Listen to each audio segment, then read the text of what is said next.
First question है अपना 2024 में बीएसएफ सीमा सुरक्षा बल ने अपना कौन सा स्थापना दिवस मनाया? तो अपना राइट आंसर होगा इसका 61वां स्थापना दिवस मनाया था बीएसएफ ने 2024 में। बीएसएफ की स्थापना कब हुई थी? तो बीएसएफ की स्थापना हुई थी 1 दिसंबर 1965 को।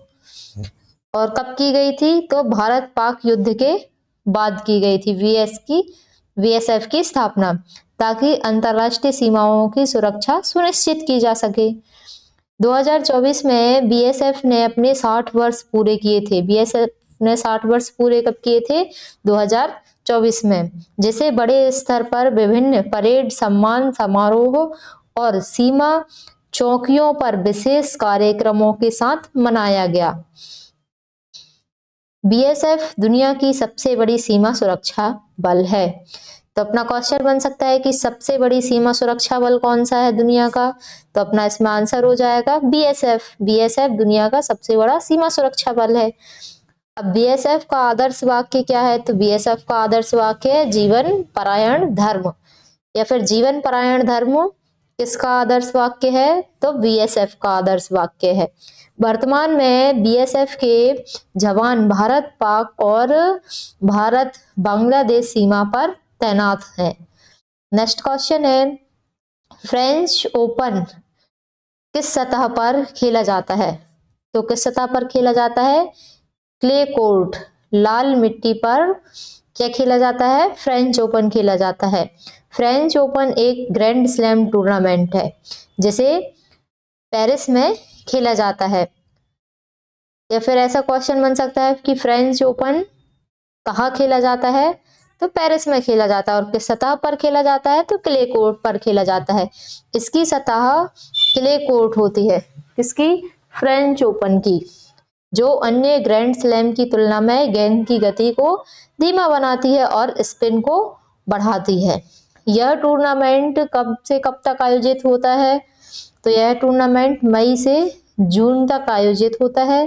क्ले कोर्ट पर लंबे रैलियां होती हैं, इसलिए इसे खिलाड़ियों की स्टेमिना की परीक्षा माना जाता है। नेक्स्ट क्वेश्चन है यूएनएफसीसी का फुल फॉर्म क्या है? तो यूएनएफसीसी का फुल फॉर्म क्या है? United national framework convention on climate change, इसका फुल फॉर्म है। यूएनएफसीसी संयुक्त राष्ट्र का एक महत्वपूर्ण अंतरराष्ट्रीय समझौता है जिसका उद्देश्य क्या है? यूएनएफसीसी का उद्देश्य क्या है? तो इसका उद्देश्य है वैश्विक जलवायु परिवर्तन को नियंत्रित करने के लिए देशों को एक मंच देना।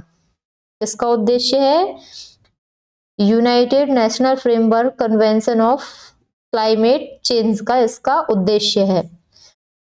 इसकी स्थापना कब की गई थी? तो इसकी स्थापना की गई थी 1992 में इसकी स्थापना की गई थी। सीओपी कॉन्फ्रेंस ऑफ पार्टीज को बैठक इसकी समझौते के अंतर्गत होती है। पेरिस समझौता कब हुआ था? तो ये हुआ था 2015 में। और किसके अंतर्गत आता है? तो यूएनएफसीसी के अंतर्गत पेरिस समझौता आता है। नेक्स्ट क्वेश्चन है लीला महाराजा सवाई मानसिंह पोलो कप 2025 किस टीम ने जीता? तो किस टीम ने जीता था? जयपुर लीला टीम ने लीला महाराजा सवाई मानसिंह पोलो कप जीता। और कब जीता था? 2025 में जीता था। यह भारत की प्रतिष्ठित पोलो प्रतियोगिताओं में से एक है। पोलो राजस्थान की परंपरा और राजघरानाओं से जुड़ा खेल है। पोलो किससे जुड़ा खेल है? राजस्थान की परंपरा और राजघरानाओं से जुड़ा खेल है। 2025 में जयपुर लीला टीम ने उत्कृष्ट सामन्वय और रणनीति के साथ यह कप जीता। पोलो को राजाओं का खेल कहा जाता है। अपन का क्वेश्चन भी ऐसा बन सकता है कि राजाओं का खेल किसे कहा जाता है? तो पोलो को राजाओं का खेल कहा जाता है। इसमें घुड़सवारी, गति और टीम वर्क सबसे महत्वपूर्ण होते हैं।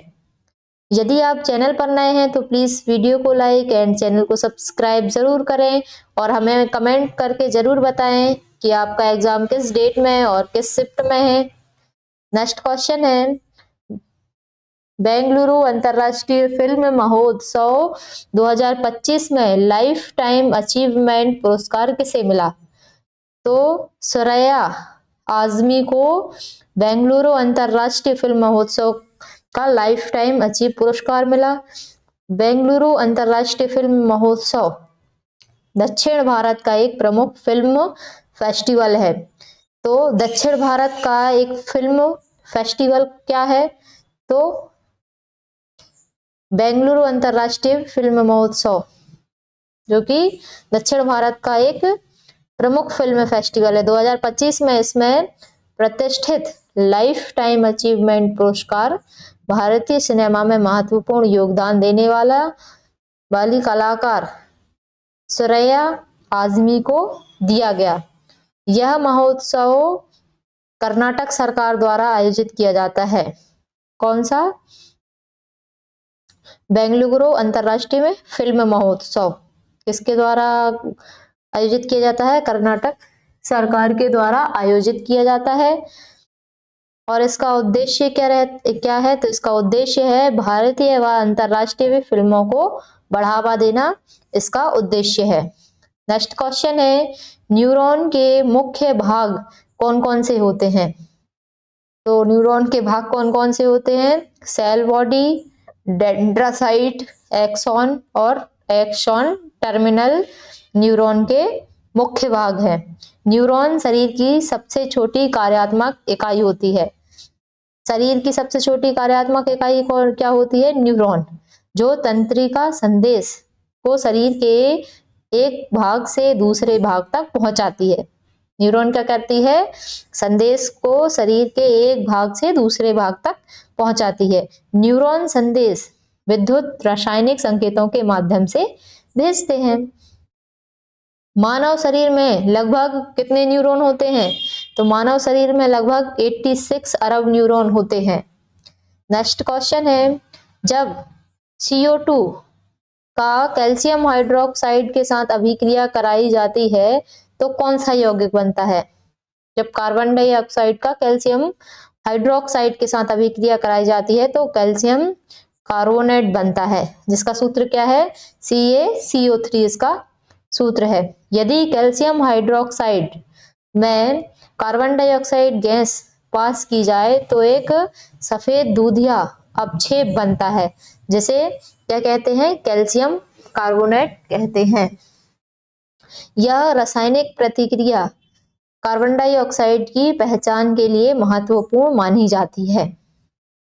नेक्स्ट क्वेश्चन है, तरंग की चाल का सूत्र क्या है? तरंग की चाल का सूत्र क्या है? तो अपना आंसर होगा चाल बराबर आवृत्ति गुणित तरंगदैर्घ्य। इसका सूत्र है, तरंग की चाल का सूत्र है। अब तरंग की गति क्या बताती है? तो तरंग की गति हमें यह बताती है कि तरंग माध्यम में जितनी तेजी से आगे बढ़ रही है वह उसकी आवृत्ति और तरंगदैर्घ्य पर निर्भर होती है। नेक्स्ट क्वेश्चन है, जब प्रतिरोधों को श्रेणी क्रम में जोड़ा जाता है तो कौन सी राशि समान रहती है? तो अपना आंसर होगा करंट, मतलब धारा। जब हम प्रतिरोध को श्रेणी क्रम में जोड़ेंगे तो धारा जो रहेगी वो समान रहती है, करंट जो रहता है वो समान रहता है। सीरीज कनेक्शन में धारा पूरे सर्किट में समान होती है क्योंकि इलेक्ट्रॉनों में प्रवाह का केवल एक ही रास्ता होता है। ये कुल प्रतिरोध R बराबर R1 plus R2 plus R3 होता है। वोल्टेज अलग अलग प्रतिरोध पर विभाजित होता है। वोल्टेज क्या होता है? अलग अलग प्रतिरोधों पर विभाजित होता है। नेक्स्ट क्वेश्चन है, त्वचा का कौन सा ऊतक सबसे बाहरी स्तर बनाता है? तो अपना आंसर होगा स्त्रीकृत स्क्वैमस ऊतक, जो क्या करता है? त्वचा का सबसे बाहरी स्तर बनाता है। यह ऊतक शरीर को घर्षण, धूल, रसायन और सूक्ष्म जीवों से बचाता है। कौन सा ऊतक बचाता है?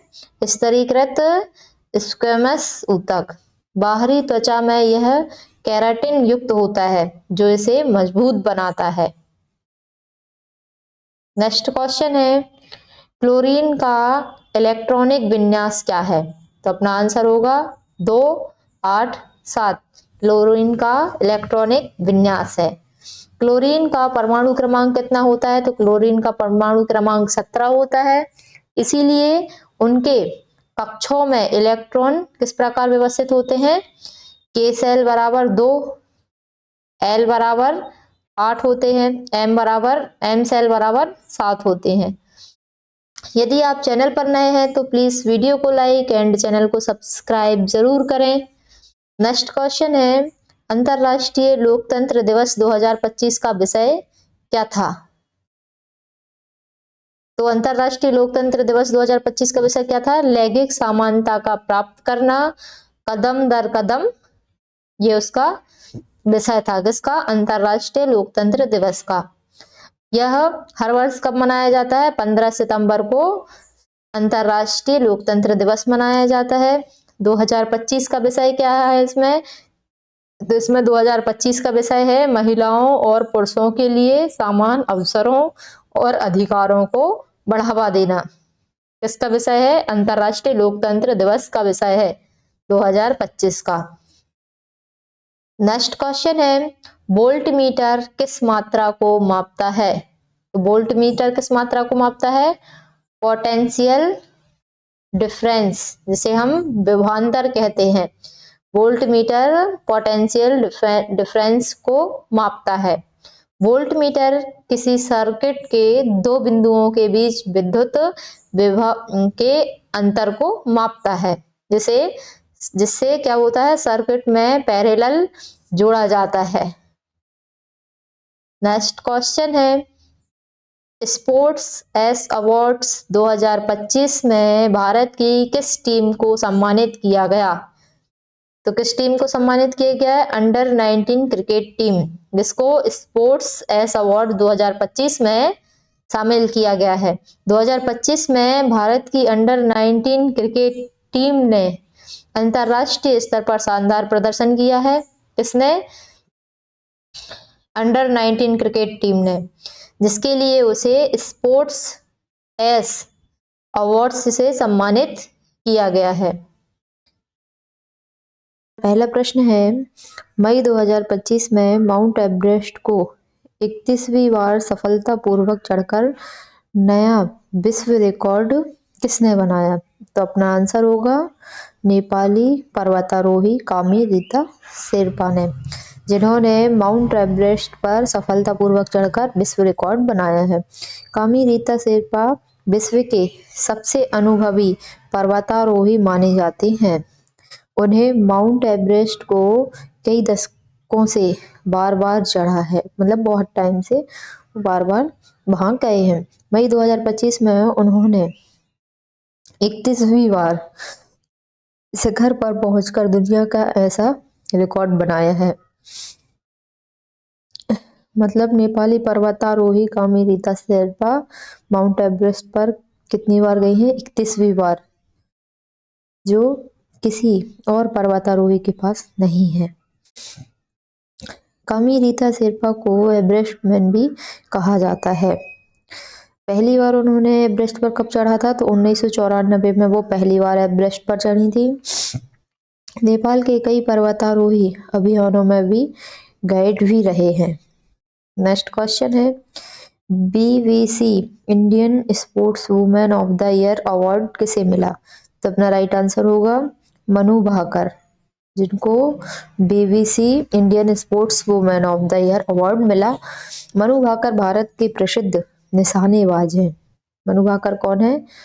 निशानेबाज हैं, जिन्होंने कई अंतरराष्ट्रीय प्रतियोगिताओं में स्वर्ण पदक जीते।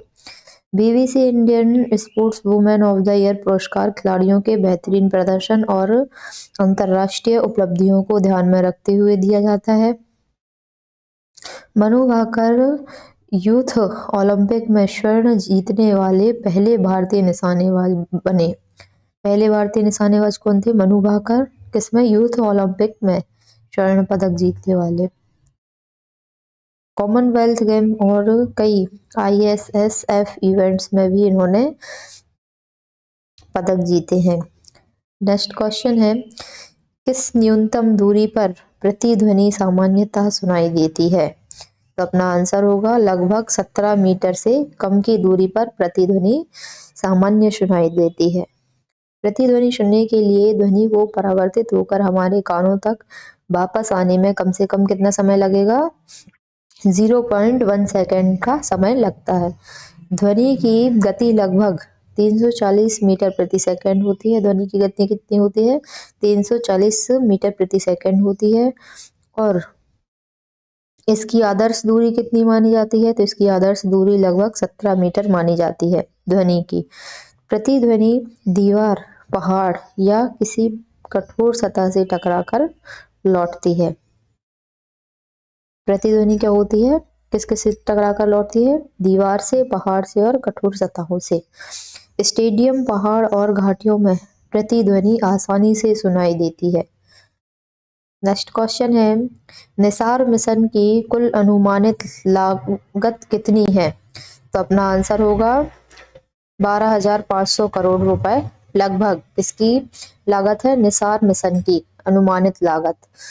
निसार भारत और अमेरिका का संयुक्त पृथ्वी निगरानी मिशन है, जिसका उद्देश्य क्या है? तो इसका उद्देश्य है पृथ्वी की सतह में होने वाले बदलावों, भूकंप गतिविधियों, जलवायु परिवर्तन, बर्फ पिघलाने और प्राकृतिक आपदाओं की निगरानी करना इसका उद्देश्य है। किसका? निसार का, निसार मिशन का। यह दुनिया का पहला द्वैआवर्ती राडार मिशन है। मिशन में नासा L1 राडार और इसरो S1 राडार का उपयोग किया जाता है। किन किन का उपयोग किया जाता है मिशन में? नासा L1 राडार का और इसरो S1 राडार का उपयोग किया जाता है। नेक्स्ट क्वेश्चन है, 26 जनवरी 2025 को कौन सा गणतंत्र दिवस मनाया गया? तो अपना आंसर होगा 76वां गणतंत्र दिवस मनाया गया था 26 जनवरी 2025 को। यह हर वर्ष 26 जनवरी को संविधान लागू होने के याद में गणतंत्र दिवस मनाया जाता है। 2025 में इसका कौन सा समारोह आयोजित किया गया है? तो 76वां समारोह आयोजित किया गया है 2025 में, जिसमें देश की सांस्कृतिक झांकियां, परेड और विभिन्न सैन्य प्रदर्शन रहे हैं। भारत का संविधान कब लागू हुआ था? तो भारत का संविधान 26 जनवरी 1950 को लागू हुआ था। इसमें कौन कौन से मॉडल दिखाए गए हैं 2025 की परेड में? विज्ञान, रक्षा और संस्कृति से जुड़े मॉडल दिखाए गए हैं।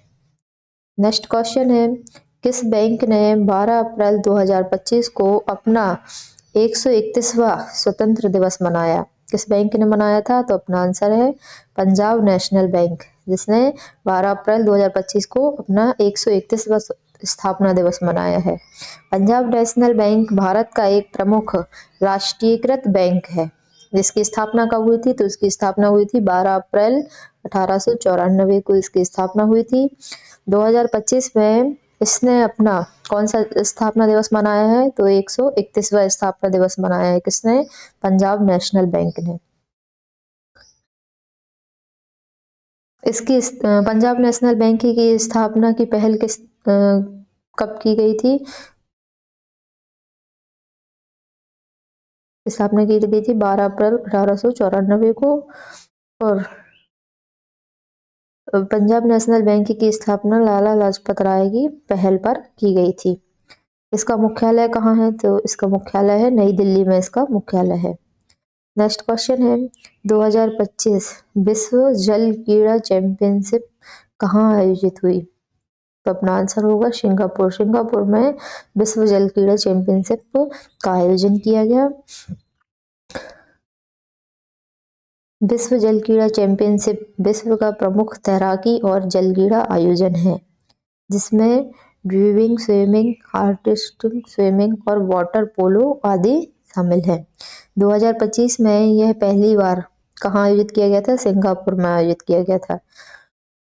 और इससे पहले यह चैंपियनशिप 2023 में कहाँ आयोजित किया गया था? जापान में। दुनिया भर के 200 प्लस देशों के खिलाड़ी इसमें भाग लेते हैं। किसमें? विश्व जल क्रीड़ा चैंपियनशिप में। यदि आप चैनल पर नए हैं तो प्लीज वीडियो को लाइक एंड चैनल को सब्सक्राइब जरूर करें। नेक्स्ट क्वेश्चन है 2025 Lawrence world sportsman of the year award किसे मिला? तो अपना राइट आंसर होगा मोंडो डुप्लांटिस, जिन्हें Lawrence world sportsman of the year का अवार्ड मिला। और मोंडो डुप्लांटिस पुरुष पोल वॉल्ट खिलाड़ी हैं। संभवतः इमेज में स्पोर्ट्समैन वे पोलो वॉल्ट में लगातार विश्व रिकॉर्ड बनाते रहे हैं। कौन? Mondo Duplantis. और विश्व एथलेटिक्स चैंपियनशिप भी रहे हैं।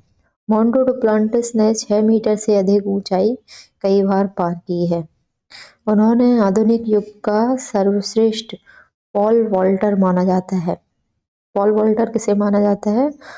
मोंडो डुप्लांटिस को। आधुनिक। नेक्स्ट क्वेश्चन है इंटरनेशनल पोटैटो सेंटर के साउथ एशिया रीजनल सेंटर की स्थापना कहाँ की गई? तो अपना आंसर है सिंघाना, जिला आगरा। कहाँ? उत्तर प्रदेश। यह केंद्र एशिया में आलू की उन्नत किस्मों पर अनुसंधान और विकास का कार्य करता है।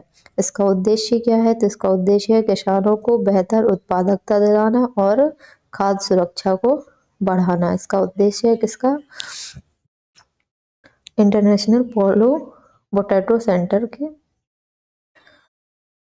इंटरनेशनल पोटैटो सेंटर की स्थापना कब की गई थी? तो इसकी स्थापना की गई थी 1971 में। और यह CGIAR संगठन के अंतर्गत कार्य करता है।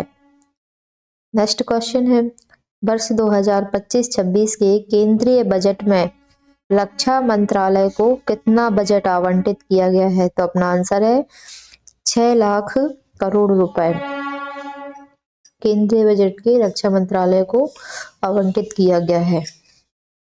रक्षा बजट भारत के आधुनिक सैन्य उपकरणों, सैनिकों के कल्याण, हथियारों की खरीद और रक्षा अनुसंधान के लिए उपयोग किया जाता है। किसके लिए किया जाता है उपयोग? सैन्य उपकरणों के लिए, सैनिकों के कल्याण के लिए, हथियारों की खरीद के लिए और रक्षा अनुसंधान के लिए उपयोग किया जाता है। 2025-26 में यह अब तक के सबसे अधिक बजटों में से एक रहा है। DRDO के कई नए प्रोजेक्ट भी बजट में शामिल किए गए हैं। भारत दुनिया का तीसरा सबसे बड़ा रक्षा खर्च करने वाला देश है। सबसे बड़ा रक्षा खर्च करने वाला देश कौन सा है? भारत। नेक्स्ट क्वेश्चन है नीति आयोग के वर्तमान CEO कौन है? तो अपना आंसर होगा V अनिल कुमार, जो नीति आयोग के CEO हैं। जिनमें VP सुब्रमण्यम लिखा है, तो उनका आधिकारिक नाम क्या है? VS सुब्रमण्यम माना जाता है। नीति आयोग भारत की नीति निर्माण संस्था है जो केंद्र और राज्य सरकारों को आर्थिक व विकास संबंधी सुझाव देती है। 2015 में इसे प्लानिंग कमीशन की जगह बनाया गया है। किसको? नीति आयोग को। और इस अध्यक्ष भारत के प्रधानमंत्री, इसकी अध्यक्षता कौन करते हैं? भारत के प्रधानमंत्री। नेक्स्ट क्वेश्चन है नीति आयोग रिपोर्ट के अनुसार भारत की लगभग कितने प्रतिशत जनसंख्या भूकंप के प्रति संवेदनशील है? तो अपना आंसर होगा लगभग 59% जनसंख्या भूकंप के प्रति संवेदनशील है। भारत के कई राज्य उच्च भूकंपीय जोन में आते हैं। नीति आयोग की रिपोर्ट क्या बताती है कि देश का बड़ा हिस्सा माध्यम से उच्च भूकंप जोखिम वाले क्षेत्रों में है। जोन भी क्या सबसे अधिक जोखिम वाला क्षेत्र माना जाता है। सबसे अधिक जोखिम वाला क्षेत्र कौन सा है? तो जोन भी। और जोखिम उत्तर पूर्वी राज्य जोखिम वाले क्षेत्रों में शामिल हैं। जोखिम वाले क्षेत्रों में कौन कौन से राज्य शामिल हैं? तो उत्तराखंड, हिमाचल, कश्मीर, बिहार और उत्तर पूर्वी राज्य। नेक्स्ट क्वेश्चन है, भारत में पहला डिजिटल जनगणना किस वर्ष आयोजित की जा रही है? तो अपना आंसर है 2025 में। 2025 में भारत की पहली डिजिटल जनगणना आयोजित की गई। भारत पहली बार अपनी जनगणना को पूरी तरह डिजिटल मोड में आयोजित कर रहा है। पहले सभी जनगणना किसमें होती थी? कागज में होती थी, जिसमें समय, श्रम और लागत अधिक लगती थी। कागज में डिजिटल जनगणना से डेटा तेजी से एकत्रित होता है, कम समय में एकत्रित कर सकते हैं, मेहनत भी कम लगती है और लागत भी, त्रुटियां कम होगी और विश्लेषण अधिक सटीक होगा। डिजिटल जनगणना में क्या होता है? गलतियां कम होती हैं और अच्छे से सटीक आंसर मिलता है। इस जनगणना में जीपीएस आधारित मैपिंग, मोबाइल एप्लीकेशन और रियल टाइम डेटा अपलोड की सुविधा का उपयोग किया जाता है। नेक्स्ट क्वेश्चन है, विश्व का पहला सीजी टेस्ट नेटवर्क किस देश ने लॉन्च किया? तो अपना आंसर है जापान। जापान ने विश्व का पहला सीजी टेस्ट नेटवर्क लॉन्च किया। सीजी तकनीकी 5G से कई गुना तेज होने वाली है और भविष्य में स्वचालित वाहन, रोबोटिक्स और स्पेस कम्युनिकेशन का आधार बनेगी। जनगणना में जापान में 2025 में दुनिया का पहला सीजी टेस्ट नेटवर्क शुरू कर तकनीकी दौड़ में बड़ी बढ़त हासिल की है। सीजी में न्यूनतम लेटेंसी लगभग 1 माइक्रोसेकंड तक हो सकती है, जो रियल टाइम एआई और होलोग्राम संचार के लिए आवश्यक है। यदि आप चैनल पर नए हैं तो प्लीज़ वीडियो को लाइक एंड चैनल को सब्सक्राइब ज़रूर करें। नेक्स्ट क्वेश्चन है, विश्व पर्यावरण दिवस 2025 की थीम क्या है? तो restore green earth for future generation जिसकी थीम है। किसकी? विश्व पर्यावरण की। यह कब मनाया जाता है? तो यह हर वर्ष 5 जून को मनाया जाता है और यह पर्यावरण दिवस पर्यावरण के प्रति जागरूकता बढ़ाने का महत्वपूर्ण अभियान है। 2025 की थीम पृथ्वी के पुनर्स्थापन और जलवायु संरक्षण पर केंद्रित है। 2025 की थीम क्या है? पृथ्वी के पुनर्स्थापन और जलवायु संरक्षण पर केंद्रित है।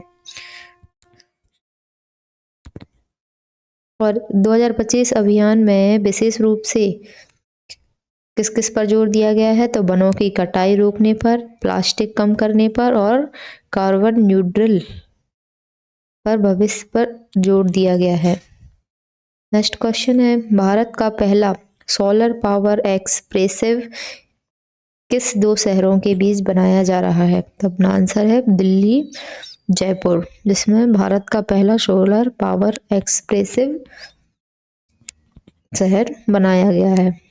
देश का पहला ऐसा एक्सप्रेसिव जिसमें सड़क के किनारों और बीचों बीच लगाए गए सोलर पैनल से ऊर्जा उत्पन्न की जाएगी, जिससे टोल प्लाजा, स्ट्रीट लाइट और सर्विस स्टेशन पूरी तरह सौर ऊर्जा से ही चलेंगे। इस प्रोजेक्ट से सालाना लगभग 80,000 टन कार्बन डाइऑक्साइड उत्सर्जन होने का कम अनुमान है। नेक्स्ट क्वेश्चन है, अंतर्राष्ट्रीय क्रिकेट में लगातार सबसे अधिक 50+ रन बनाने का रिकॉर्ड 2025 में किस खिलाड़ी ने बनाया है? तो अपना आंसर है बाबर आजम, जिन्होंने 50+ रन बनाने का रिकॉर्ड बनाया है। कब? 2025 में। बाबर आजम आधुनिक क्रिकेट के सबसे स्थिर बल्लेबाजों में से एक माने जाते हैं, जिन्होंने 2025 में लगातार 9 पारियों में 50+ स्कोर बनाकर नया विश्व रिकॉर्ड बनाया है। किसने? बाबर आजम ने। और यह रिकॉर्ड पहले भारतीय कप्तान विराट कोहली के नाम करीब था, लेकिन बाबर ने उसे पार कर दिया है।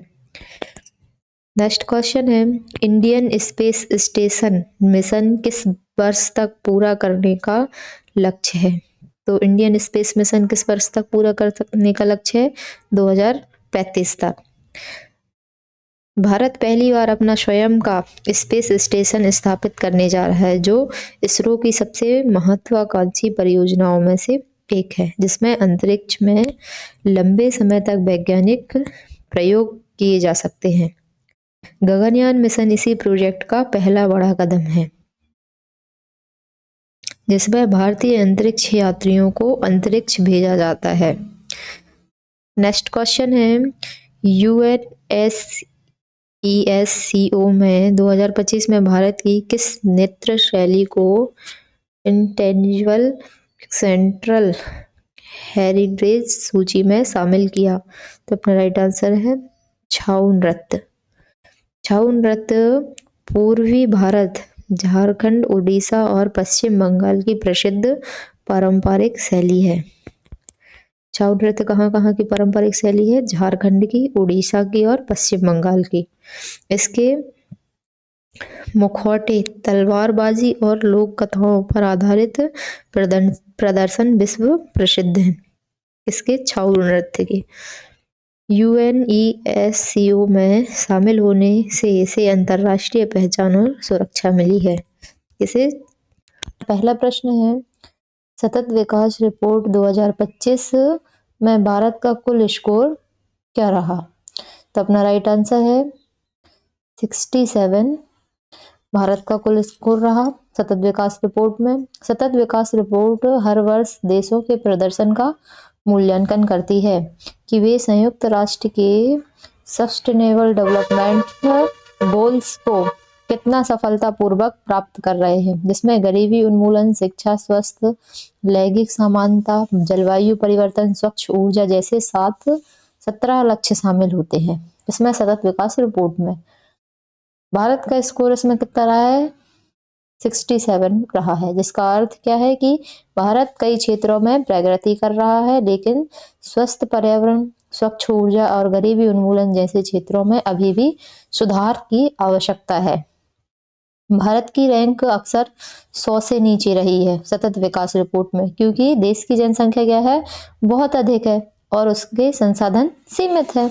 रिपोर्ट का निर्माण तो सस्टेनेबल डेवलपमेंट सॉल्यूशन नेटवर्क की SDSN द्वारा किया जाता है। नेक्स्ट क्वेश्चन है, IPL 2025 में 150 मैच जीतने वाली पहली टीम कौन बनी? तो अपना राइट आंसर होगा Mumbai Indians. Mumbai Indians IPL में 150 मैच जीतने वाली पहली टीम है।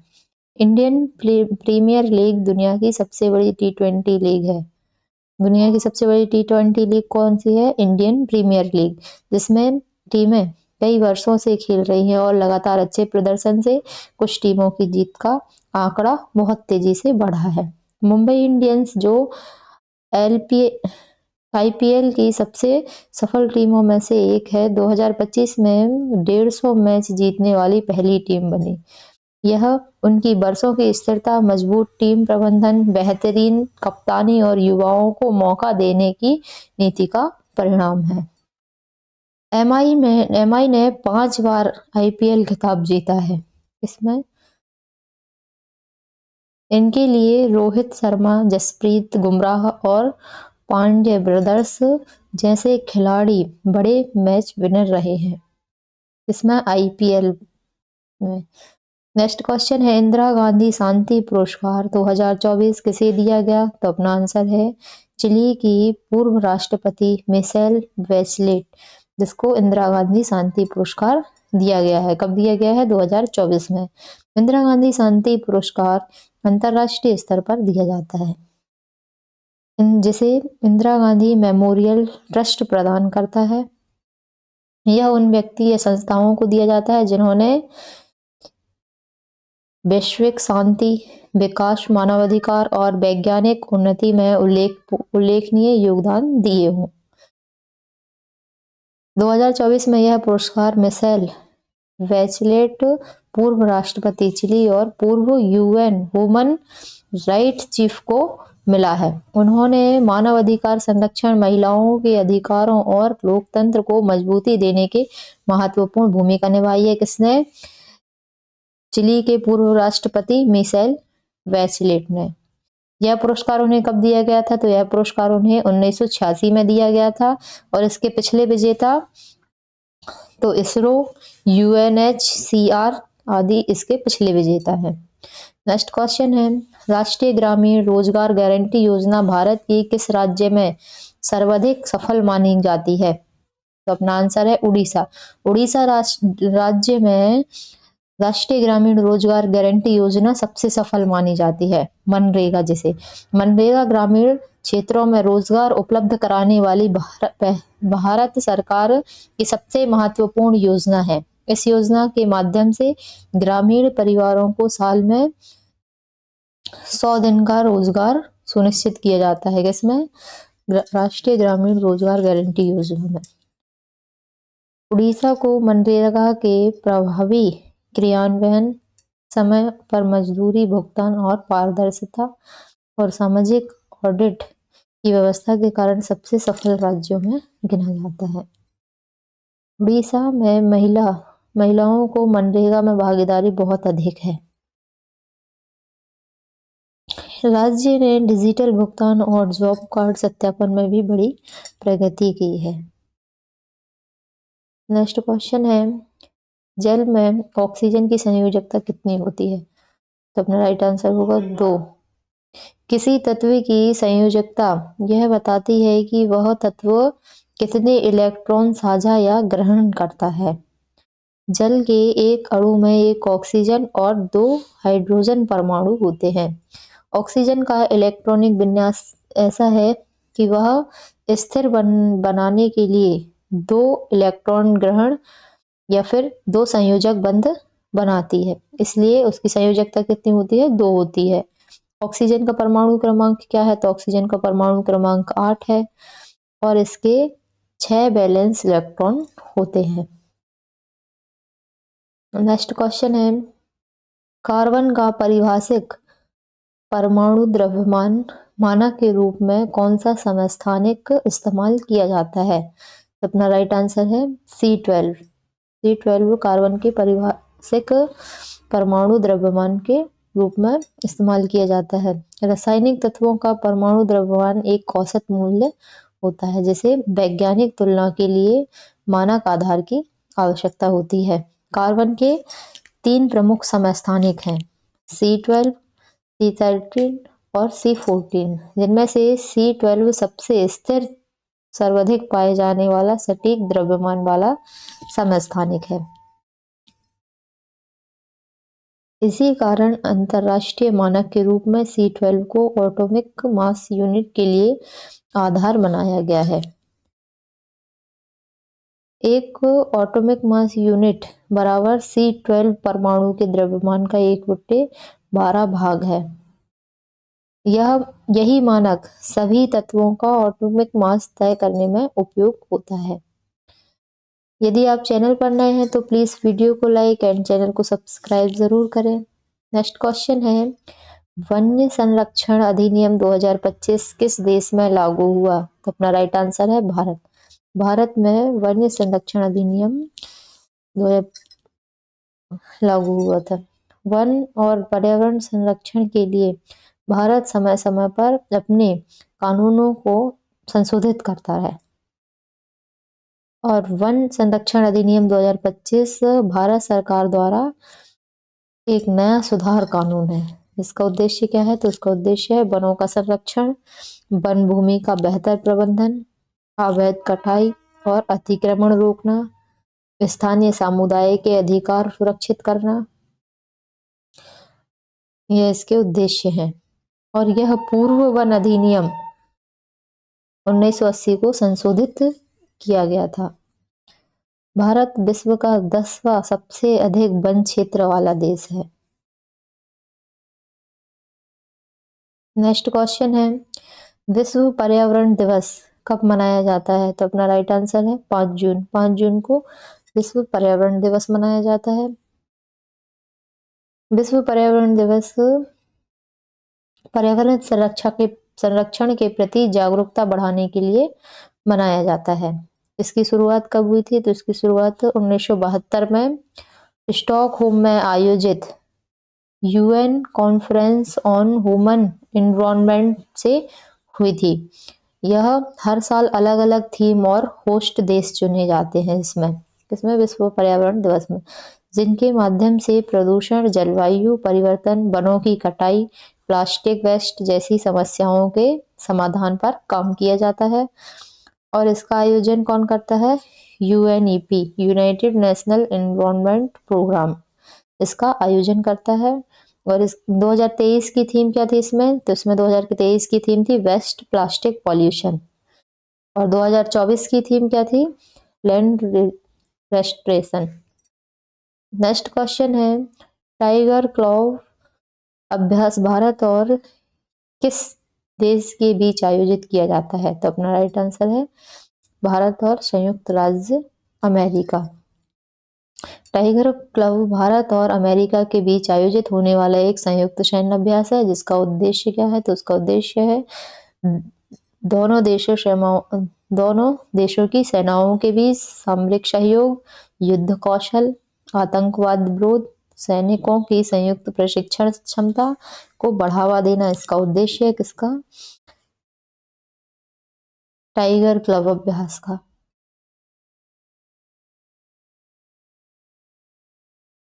भारत अमेरिका के कई सैन्य अभ्यास हैं, जैसे युद्ध अभ्यास, ब्रज प्रहार और कोप इंडियन एयरफोर्स। यह अभ्यास दोनों देशों की सामरिक साझेदारी को मजबूत बनाते हैं। नेक्स्ट क्वेश्चन है, प्रोटीन युक्त अंडे का मुख्य पोषण कहाँ पाया जाता है? तो अपना राइट आंसर होगा गर्भाशय, मतलब याक, जिसमें प्रोटीन युक्त अंडे पाए जाते हैं। अंडे में दो मुख्य भाग होते हैं, अंडे का एक सफेद भाग और एक पीला भाग। सफेद भाग में मुख्य रूप से प्रोटीन होता है और जबकि पीले भाग में यॉक होता है। प्रोटीन वसा, खनिज, vitamin A, vitamin D, vitamin E और के पाए जाते हैं। इसलिए अंडे का सर्वोच्च पोषण मूल्य यही केंद्रित होता है। नेक्स्ट क्वेश्चन है, शुक्राणु निर्माण के लिए पुरुष के शरीर का सामान्य तापमान से कितना कम होना आवश्यक है? तो अपना राइट आंसर है 2 से 3 डिग्री सेल्सियस कम होना आवश्यक है। शुक्राणु निर्माण पुरुष शरीर के वृषण में होता है। वृषण शरीर के बाहर स्थित होता है। क्यों? क्योंकि शुक्राणु बनने की प्रक्रिया सामान्य शरीर तापमान पर संभव नहीं होती। इस प्रक्रिया को सफल होने के लिए 2 से 3 डिग्री सेल्सियस कम तापमान चाहिए होता है। वृषण का तापमान नियंत्रित करने में स्क्रोटम और क्रेमेस्टर मसल्स महत्वपूर्ण भूमिका निभाते हैं। अत्यधिक गर्मी में प्रजनन क्षमता क्या होती है? घट जाती है। नेक्स्ट क्वेश्चन है, प्रभु मास्टर्स 2025 शतरंज का खिताब किसने जीता? तो अपना राइट आंसर है अरविंद चिदम्बर। प्रभु मास्टर्स अंतरराष्ट्रीय स्तर का एक प्रतिष्ठित शतरंज टूर्नामेंट है, जिसमें विश्व के शीर्ष ग्रैंड मास्टर्स हिस्सा लेते हैं। 2025 संस्करण में भारतीय ग्रैंड मास्टर अरविंद चिदम्बर ने यह उत्कृष्ट प्रदर्शन करते हुए यह खिताब जीता है। कौन सा? भारत शतरंज में तेजी से उभर रही शक्ति है। विश्वनाथन आनंद, गुकेश प्रजानंद, विदित जैसे दिग्गज खिलाड़ी भारत की पहचान है। यदि आप चैनल पर नए हैं तो प्लीज वीडियो को लाइक एंड चैनल को सब्सक्राइब करें। नेक्स्ट क्वेश्चन है, पौधों में कोशिका विभाजन के लिए कौन सा ऊतक सर्वाधिक उत्तरदायी होता है? तो अपना राइट आंसर है शीर्षस्थ विभाज्य ऊतक। पौधों में वृद्धि मुख्य रूप से मेरिस्टेमेटिक इश्यूज के कारण होती है, जिसमें कोशिकाएं लगातार विभाजित होती रहती हैं। एपिकल मेरिस्टेम जड़ और तने के सबसे ऊपर पाया जाता है और पौधे की लंबाई बढ़ाने का सबसे प्रमुख ऊतक है। मेरिस्टेम के 3 प्रकार हैं, एपिकल, इंटरकलर्सी और लेटरल। यह 3 प्रकार हैं ऊतक के और यह पौधों को ऊंचाई, मोटाई और शाखाएं बनाने में मदद करते हैं। तो दोस्तों, आपकी सफलता ही हमारा मकसद है। अगर आज की वीडियो आपको पसंद आई हो तो वीडियो को लाइक और शेयर ज़रूर करें और नई अपडेट और जीके की वीडियो देखने के लिए चैनल को सब्सक्राइब कर लें। मिलते हैं अगले वीडियो में। Thank you. जय श्री कृष्ण।